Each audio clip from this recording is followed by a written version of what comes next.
Well, let's quickly cut across to Gujarat now, where Congress spokesperson Manish Tiwari is holding a press conference in Ahmedabad. हम लोग ये जो तकलीफ है इसे झेल भी लेते हैं। पिछले दिनों भारतीय जनता पार्टी ने अपना संकल्प पत्र जारी किया था। उस संकल्प पत्र में उन्होंने एक बहुत ही विचित्र बात की थी कि पिछले 11 वर्ष में हमने गुजरात में एक नए मध्यम वर्ग का इजाद किया है। We've created a new middle class in Gujarat. ये कुछ ऐसा ही अटपटा बयान है जो कभी एक अमेरिकी राजनेता ने दिया था कि हमने इंटरनेट का इजाद किया है। ये अपने मुंह मियां मिट्ठू जो बनने की प्रवृत्ति है, आप मुझसे ज्यादा और भली भांति इसको जानते हैं। वास्तविकता यह है कि पिछले 11 वर्ष में गुजरात में भाजपा ने एक विशेष और नए वर्ग को जरूर इजाद किया है, और वो है अंतरंग पूंजीपतियों का वर्ग, the cult of crony capitalist.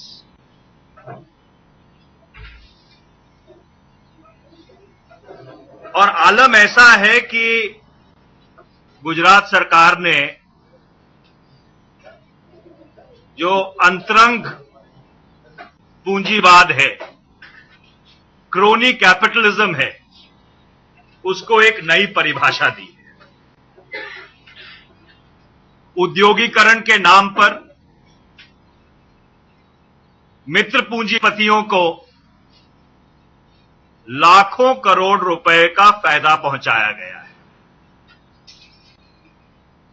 इस सब का उल्लेख गुजरात प्रदेश कांग्रेस कमेटी ने जो आरोप पत्र दाखिल किया है उसमें बहुत विस्तार से किया गया है। 17 घोटालों में कथाकथित तौर पर आप मुझसे बेहतर जानते हैं 1 लाख करोड़ रुपए का राजस्व को नुकसान हुआ है और कथाकथित भ्रष्टाचार हुआ है। जून 2012 से जब से गुजरात के सांसद सीवीसी को एक ज्ञापन पत्र देके आए हैं, निरंतर और लगातार यह सवाल पूछा जा रहा है गुजरात की भाजपा सरकार से कि ये जो बहुत संगीन और गंभीर आरोप लगाए गए हैं, इनका आपके पास क्या जवाब है? और आज तक कोई जवाब नहीं आया है। और ये जो मित्र पूंजीवाद है, ये भारत के पूंजीपतियों तक सीमित नहीं है। जियो ग्लोबल, जिसके ऊपर पिछले दिनों हमने प्रेस वार्ता की थी, उसका उदाहरण आपके सामने है कि किस तरह से एक विदेशी कंपनी को, एक विदेशी नागरिक को, क्या नाम है उसका, जीन पॉल रॉय साहब को ही है, उनको 20,000 करोड़ रुपए का गुजरात सरकार ने फायदा पहुंचाया है। और ये सब किसकी कीमत पे हुआ है? ये उन 6 करोड़ गुजरात के नागरिकों की कीमत पर हुआ है जिनकी छाती पर गुजरात के मुख्यमंत्री ने मूंग दला है।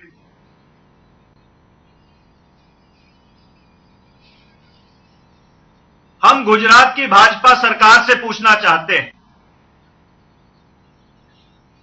कि अगर गुजरात में पिछले 11 वर्ष में इतनी उन्नति और विकास हुआ है, तो आज गुजरात के सर के ऊपर 1,40,000 करोड़ रुपए से ज्यादा का कर्जा क्यों है?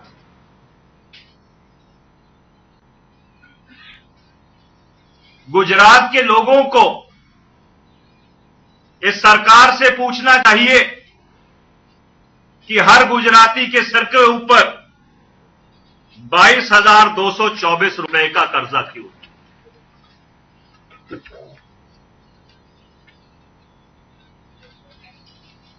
गुजरात सरकार को इस बात पर प्रकाश डालना चाहिए कि जो मानवीय विकास मापदंड है, ह्यूमन डेवलपमेंट इंडेक्स है, उसमें गुजरात 8वें स्थान पर क्यों है? पूरे भारत में जो शिक्षा का मौलिक अधिकार है, राइट टू एजुकेशन, जो कानून यूपीए की सरकार ने बनाया था, सारे मुल्क में उसको लागू किया गया है। गुजरात में उसको लागू क्यों नहीं किया गया?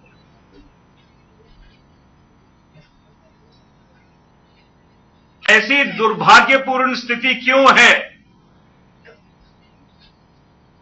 कि अंग्रेजी का एक वाक्य पढ़ने में जो ग्रामीण गुजरात के छात्र हैं, वो 27वें नंबर पे क्यों?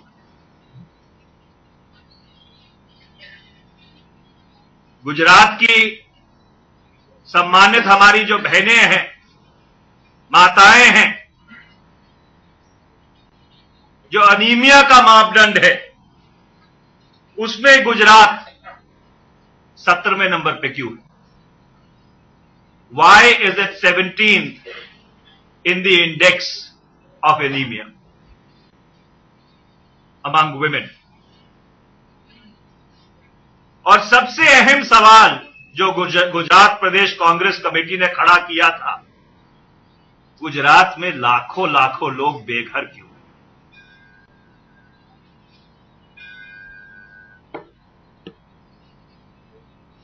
बहुत विकास की बात होती है,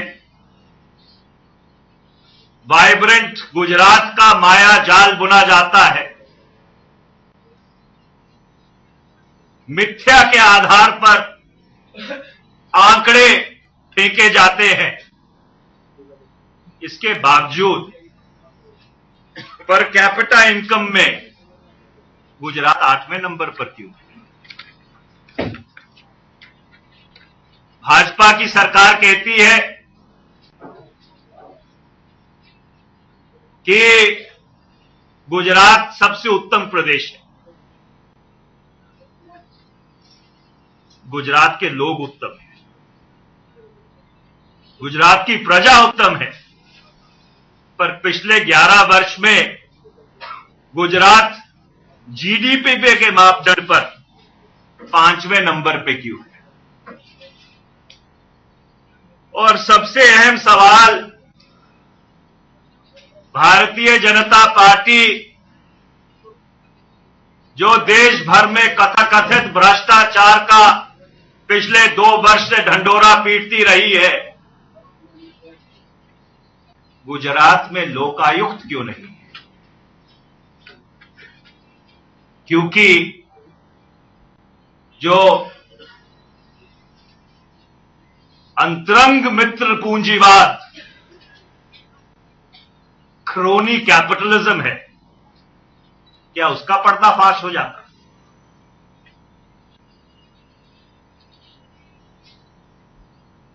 राजधर्म का अर्थ होता है प्रजा की सेवा। राजधर्म का ये अर्थ नहीं होता कि पूंजीपतियों की सेवा।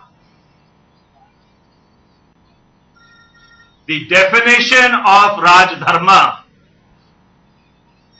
is the welfare of the people.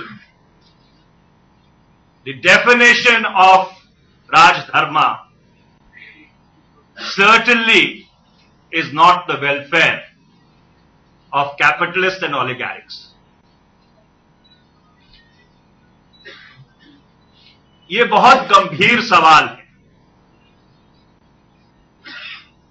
और आपके माध्यम से जो गुजरात का बुद्धिजीवी वर्ग है, जो गुजरात के पत्रकार हैं, जो इस परिस्थिति को हम सबसे शायद ज्यादा बेहतर समझते हैं, आपके माध्यम से हम ये सवाल गुजरात की जनता के समक्ष रखना चाहते हैं कि क्या गुजरात में बदलाव का समय आ गया है? Is it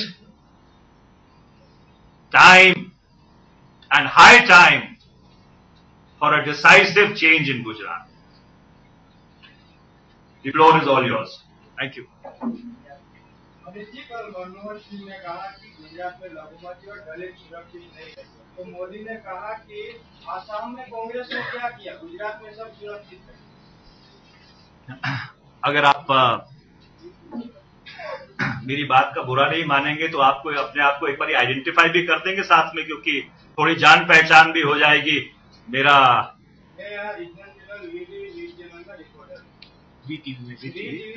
आपका शुभ नाम क्या हुआ? अच्छा, बताइए पटियाल साहब जी। कल मनमोहन सिंह ने कहा कि गुजरात में लघुमती और दलित सुरक्षित नहीं है, तो मोदी ने उसका जवाब दिया कि गुजरात में सब सुरक्षित है, लेकिन कांग्रेस ने आसाम में क्या किया।